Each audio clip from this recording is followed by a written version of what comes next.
ఈ ఎగ్ పొరట్ అండి ఇంట్లో ఏమీ లేనప్పుడు పిల్లలకి లంచ్ బాక్స్లో చేసి పెట్టడానికి చాలా బాగుంటుందండి. పిల్లలు కూడా ఇష్టంగా తింటారు. ట్రై చేయండి. ఇప్పుడు ఆయిల్ వేయాలి.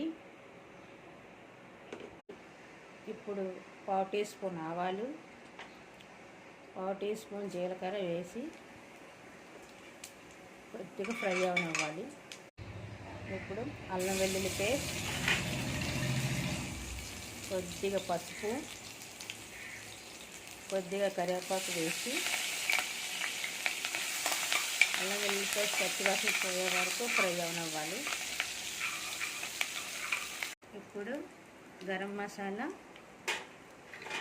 ధనియాల పొడి, మిరియాల పొడి, జీలకర్ర పొడి,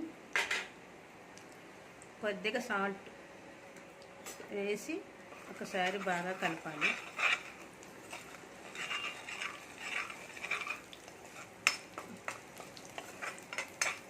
ఇప్పుడు 4 ఎగ్స్ వేయాలి. వేసి వెంటనే కలపకూడదు. కాసేపు మూత పెడదాం. లో ఫ్లేమ్లో పెట్టండి. ఇప్పుడు మూత తీసి చూద్దామండి. ఇప్పుడు ఒకసారి బాగా కలపాలి.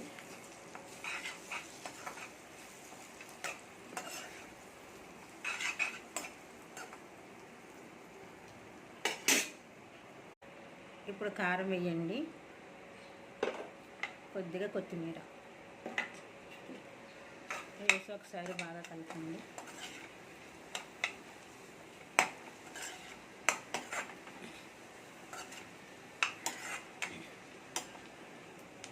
కాసేపు ఉంచుదాం. మన కోడిగుడ్డు పొరుటు రెడీ అయిపోయిందండి.